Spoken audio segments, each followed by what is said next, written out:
अस्सलाम वालेकुम, this is Aqsa Mahmood and welcome to my channel. नवंबर की पेमेंट निकलवाने में वेस्टर्न यूनियन जा रही थी तो सोचा इस बार रिकॉर्ड कर लो, क्योंकि ना आई थिंक ये लास्ट मेरी पेमेंट होगी जो मैं वेस्टर्न यूनियन से रिसीव कर रही होंगी, क्योंकि यूट्यूब की अपडेट के मुताबिक अब वेस्टर्न यूनियन से हम 2021 में अपनी यूट्यूब पेमेंट विड्रॉ नहीं करवा सकते। तो वो हमें बैंक में जाना होगा, तो उसका भी अकाउंट वगैरह का सिस्टम हमें करवाना होगा बाद में। Where are you going? हम ब्राह्मण के घर जाना है। आप भी चलेंगी? You are looking so beautiful. तो हर दफ़ा जब भी मैं निकलवाने जाती थी वेस्टर्न यूनियन तो हमेशा यही सोचती थी कि इस बार रिकॉर्ड करूँगी ताकि पता भी चले कि हम किस तरह से निकलवाते हैं पेमेंट, क्या प्रोसीजर होता है। तो वो प्रोसीजर भी आपको दिखाऊंगी, और जो बच्चों की सेटिंग करनी होती है, ज़ाहिर है सबको तो हम वेस्टर्न यूनियन नहीं लेके जा सकते, तो उनकी भी सेटिंग करनी होती है। वहाँ वेस्टर्न यूनियन के करीब ही मेरी बहन का भी घर है, तो मैं आधे बच्चों को वहाँ छोड़ती हूँ। हरीम को समटाइम्स साथ लेके जाती हूँ या बड़ी बेटी को साथ लेके जाती हूँ, समटाइम्स अकेले जाती हूँ। इस बार मैं अकेली गई थी। मैंने कहा था कि मुझे शूट करना है और पेमेंट भी ज़ाहिर रिसीव करनी है, तो मुझे दोनों काम करने होंगे। हरीम या किसी को भी लेके जाऊंगी तो फिर मैं उसी में बिजी हो जाऊंगी। तो चलते हैं फिर साथ, आपको भी दिखाते हैं किस तरह से रिसीव करना होता है। घर के बाहर अभी तक इतना ज़्यादा कोई कबाड़ लग रहा है। ये कंस्ट्रक्शन हमारे घर में तो खैर हो ही रही थी, बराबर में भी, बिल्कुल बराबर वाले प्लॉट में भी हो रही है। तो सारा मलबा जो है ना हमारे घर के आगे ही, अब तो ये बहुत कम लग रहा है।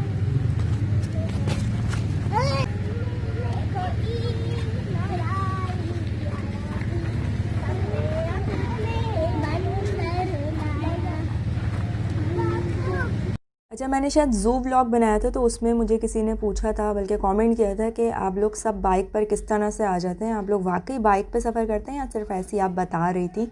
तो हाँ, हम अभी अल्हम्दुलिल्लाह बाइक पे सफ़र करते हैं। अल्लाह ताला जब गाड़ी देगा तो उसमें भी सफ़र कर लेंगे। अल्लाह ताला का बहुत शुक्र है, जो चीज़ें अल्लाह ताला ने हमें दी हैं, जो नेमतें दी हैं, हम उन्हीं पर अगर शुक्र अदा करना शुरू कर दें तो वो भी कम है। हम वो नेमतें जो हमारे पास मौजूद होती हैं हम उनको फॉर ग्रांटेड ले लेते हैं, किसी खाते में नहीं डालते। लेकिन एक एक नेमत पे अगर हम शुक्र अदा करने बैठे तो हमारी ज़िंदगी कम पड़ जाए। अल्लाह ताला हमें शुक्र अदा करने की तौफीक अता फ़रमाए। अल्लाह ताला ने ख़ुद कुरान पाक में फ़रमाया है कि तुम शुक्र अदा करो, मैं तुम्हें और दूँगा।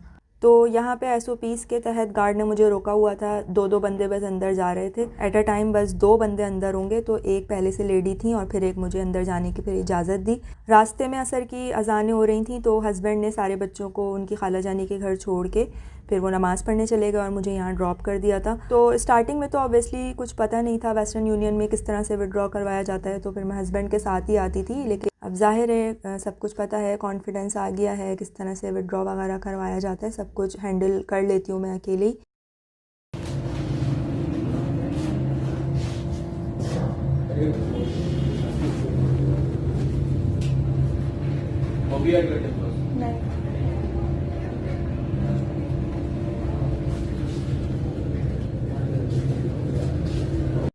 एक तो जब भी मैं यहाँ पर आती हूँ ना, तो हमेशा कोई नया बंदा या बंदी होती है, तो उसको समझ नहीं आ रहा होता कि ये कौन सी पेमेंट है। आई थिंक इस वेस्टर्न यूनियन में शायद मैं ही वाहिद बंदी हूँ, मुझे ऐसा लगता है, कि जो गूगल एडसेंस की पेमेंट निकलवाने आती है। मतलब उनको स्टार्टिंग में समझ ही नहीं आ रहा होता, वो लोग इतने कन्फ्यूज़ हो रहे होते हैं। तो फिर वो सीनियर से पूछते हैं, पूछने जाते हैं कि ये कौन सी पेमेंट है, किस तरह से निकालनी है। ज़्यादातर लोग यहाँ पर विड्रॉ करवाने ही आते हैं, जैसे उनके कोई बाहर ममालिक में जो लोग रह रहे हैं वहाँ से वो पैसे भेजते हैं, तो वो सिंपल व्हाट्सएप पे स्क्रीनशॉट दिखा के वो ले लेते हैं। लेकिन मुझे बाकायदा प्रिंट आउट करवा के मुझे खुद लाना होता है। जब मैं स्टार्टिंग में यहाँ पर लेने आई थी तो 2-3 बार तो इतना लंबा उन्होंने पूरा इंटरव्यू लिया था कि आप क्या करती हैं, क्या बिजनेस है आपका, कोई बाहर है जो भेज रहा है। उनकी समझ में ही नहीं आ रहा था कि एडसेंस से भी पेमेंट आती है या नहीं। आई थिंक वो शायद पहली बार विड्रॉ कर रहे होंगे, तो शायद इसीलिए वो समझ नहीं पा रहे थे। लेकिन शुक्र है हर बार एक सीनियर बैठा हुआ होता है जो मुझे पहचान लेता है, तो वो फिर समझा देता है कि नहीं नहीं ये इस तरह से इनकी आती है पेमेंट,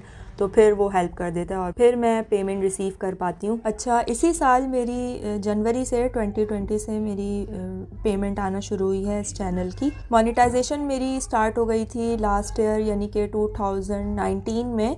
मैंने जब चैनल बनाया था उसके 6 मंथ बाद, आई थिंक हरीम के होने के 1 मंथ बाद, नवंबर में मेरी मोनेटाइजेशन स्टार्ट हुई थी। तो नवंबर की पेमेंट जो है वो दिसंबर में आनी थी, बट मेरे जो एडसेंस पिन थी उसमें डिले हो गया था। तो एडसेंस की जो पिन थी वो वेरीफाई मेरी जनवरी में हुई थी। फिर नवंबर की पेमेंट भी जनवरी में मिली मुझे, और दिसंबर की पेमेंट भी जनवरी में मिली। पिन वेरीफाई होते ही फिर अगले दिन मेल आ गई थी कि आपकी जो नवंबर की पेमेंट है वो आप रिसीव कर लें। वो जनवरी के स्टार्टिंग में फिर मैं रिसीव करने गई थी। तो वो फर्स्ट टाइम था जब मैं वेस्टर्न यूनियन गई थी, तो हमें भी नहीं पता था कि किस तरह से विड्रॉ करवाते हैं। हालांकि हम सब देख के गए थे, सब लर्न करके गए थे, बट फर्स्ट टाइम जब एक्सपीरियंस करते हैं तो वो डिफरेंट होता है। और फिर जब दिसंबर की भी पेमेंट हम जनवरी के एंड में लेने गए थे तो वो 22 तारीख को आ जाती है। हर महीने की जो पेमेंट होती है वो अगले महीने की 22 तारीख को आ जाती है। तो नॉर्मली जब हम जनवरी में दोबारा 22 तारीख को गए थे और उस टाइम पेमेंट भी सबसे हाईएस्ट आई थी दिसंबर की जो पेमेंट थी, क्योंकि उस वक्त मेरा चैनल बड़ा पीक पर था। पीक पर तो उसके बाद भी था, लेकिन कोरोना की वजह से सारी चीज़ें डाउन हुई हैं, तो फिर जाहिर है फिर पेमेंट भी डाउन हुई थी। तो उस वक्त वो भी कंफ्यूज हो रहे थे कि इतनी सारी पेमेंट और दो बार आ रही हैं, तो वो बहुत ज़्यादा कंफ्यूज हो रहे थे। बहुत इंटरव्यू फिर वो लंबा कर रहे थे। हस्बैंड से भी पूछ रहे थे, हस्बैंड की भी जॉब के बारे में फिर पूछने लगे कि आप क्या जॉब करते हैं, आपका क्या रिलेशन है, कहाँ से पेमेंट आ रही है। वो ख़ुद भी लर्न कर रहे थे और ज़ाहिर फिर हम भी सीख रहे थे। बट एनीवेज़ वो 1-2 मंथ रहा था मुश्किल, फिर आसान हो गई थी पेमेंट विड्रॉ करवाना। तो मैं अकेले भी, जैसे मैंने बताया, मैं चली जाती हूँ। अच्छा, ये जो क्लिप आप अभी देख रहे हैं, ये क्लिप्स मैंने कुछ दिन पहले शूट किए थे। तो उसमें इंशिरा के स्कूल में पिक्चर्स मंगवाई थी। जब ये लॉकडाउन ख़त्म हो गया था ना पहला, तो स्कूल ओपन हुए थे कुछ दिन के लिए, तो वो आईडी कार्ड बना नहीं था पूरे साल। तो ये तरीका बड़ा चीपेस्ट तरीका है और बड़ा ही सिंपल सा है। हम शॉप पे गए थे, फ़ोटो स्टेट शॉप पे, और वहीं पे जाके फिर मैंने इंशिरा की पिक्चर्स ली थी मोबाइल से। बैकग्राउंड का इतना कोई मसला नहीं था, उन्हीं की टेबल का ही बैकग्राउंड वो ले लिया था। उन्होंने कहा था कट करना है, तो मैंने कहा नहीं, ये सही लग रहा है। आई थिंक 5 या 6 हमें पिक्चर्स लेनी थी, निकलवानी थी। तो उसने प्रिंट आउट निकाल दिया था जो कार्ड शीट होती है उस पर, और ये 50 में आई थिंक ये सारी पिक्चर्स बन गई थी। पता नहीं 6 हैं या 5 हैं। तो हाथ के हाथ ही बस पिक्चर दी हैं उन्हें, खींच के उन्होंने ब्लूटूथ से ली हैं और प्रिंट आउट करके ये कट करके दे दी। मुश्किल से 10 मिनट भी नहीं लगे और ये काम हो गया था, और फिर इसको स्कूल में देनी थी पिक्चर। अच्छा, यहाँ पर मैं हेयर अपडेट दे दूँ अपनी बेटी की। आपको याद होगा लास्ट टाइम कुछ अरसा पहले मैंने अपनी बच्चियों के बाल कट कर दिए थे। बहुत ही ज़्यादा रफ़ हो रहे थे, बिल्कुल पतले हो रहे थे, नीचे से कोई ग्रोथ तो हो रही थी बट इतने ज़्यादा नीचे से हल्के बाल थे, बिल्कुल हवा की तरह थे, तो वो बहुत ही बुरे लग रहे थे। तो मैंने वीडियो भी बनाई थी बाल कट करने की। तकरीबन 6 मंथ हो गए। उसके बाद मैंने बहुत रिसर्च करके एक बेहतरीन ऑयल बनाया, वो मैंने अपने चैनल पर भी बनाना सिखाया। वीडियो मौजूद है, अगर देखना चाहें तो वो वीडियो देख लेगा। वो ऑयल मैं बच्चियों के लगा रही हूँ रेगुलर बेसिस पर। अभी सर्दियाँ हैं तो थोड़ा कम हो गया है, मतलब गर्मियों में मैं जहाँ हफ्ते में 3 बार लगा रही थी, अब वो हफ्ते में 1 बार हो गया है। बट प्रॉपर इनकी ऑयलिंग हो रही है। तो अभी देखें बालों में कितना ज़्यादा वॉल्यूम आ गया है। पहले जब मैं इसकी मांग निकालती थी ना, पूरी इसकी टेंड नज़र आ रही होती थी, कि जो बालों में रूट्स थी ना वो भी इतनी दूर दूर नज़र आती थी, और अब बहुत ज़्यादा घने माशाल्लाह हो रहे हैं बाल। तो ये मैं ख़ुद भी इस्तेमाल कर रही हूँ पिछले 6 माह से, तकरीबन 6 माह हो गए हैं। बच्चियों के भी मैं इसी ऑयल से मसाज करती हूँ, इवन के मैं हरीम के भी थोड़ा सा लगा ही देती हूँ। ये देखिए पहले की फुटेज है, ये जब मैं कटिंग करने से पहले मैं इसकी चोटी बांधती थी ना, इतनी पतली होती थी। तो इंशिरा के बाल लंबे तो फ़ौरन ही हो जाते थे, वो अभी भी हो जाते हैं लेंदी, लेकिन ये मैंने इसको बोला था कि ये पतले हो रहे हैं, इतने लंबे अच्छे नहीं लग रहे, एक दफ़ा कट करवा लो। तो मैंने तो बोला था गंजी हो जाओ एक बार, तो इसने बोला नहीं मम्मा मैं गंजी तो खैर नहीं होंगी। तो फिर मैंने इसके कट कर दिए थे, बहुत बुरे लगते थे इस तरह से। और भाई मैं इसकी मर्ज़ी से पूछ के जब ये राज़ी हो गई थी फिर मैंने कट किए थे इसकी रजामंदी से, नहीं तो बच्चियाँ बड़ी डिसहार्ट हो जाती हैं, मम्मा हमारे बाल क्यों काटे। पहले तो वो मान नहीं रही थी, बहुत मनाया, बहुत उनको समझाया दोनों बच्चियों को, देखो अभी तुम छोटी हो, बाल जल्दी लंबे हो जाएंगे, कितने पतले हो रहे हैं, इसी तरह लंबे होंगे तो कितने बुरे लगेंगे। तो बहुत समझाया, फिर जब समझ आई तो फिर मैंने उसी दिन का फ़ायदा उठाया और साथ साथ वीडियो भी बना ली थी जो कि मेरे चैनल पर मौजूद है। तो अब खुद ही कहती हैं बच्चियाँ कि अच्छा ही हुआ मम्मा आपने कट कर दिया, अब बाल लंबे हो रहे हैं, खुश भी होती हैं मम्मा अब घने भी हो रहे हैं।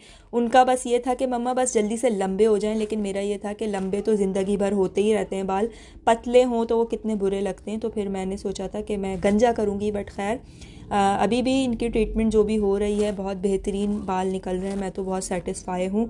Highly recommended this oil. अच्छा, कुछ लोगों ने मुझसे कहा है कि आप ये ऑयल सेल करेंगी, हमें किसी तरह से भिजवा दें। तो वैसे तो अब तक मैं ये ऑयल अपने लिए ही बनाती आ रही हूँ, मैंने कोई ऐसा सेलिंग पॉइंट ऑफ व्यू से ये अभी तक नहीं बनाया है।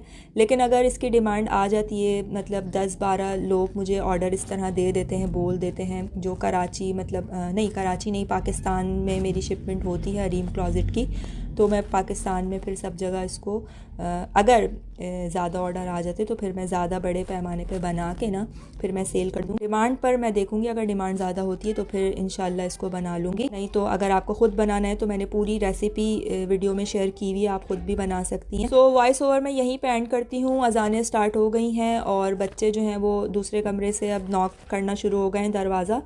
तो मिलते हैं इंशाल्लाह फिर नेक्स्ट व्लॉग में।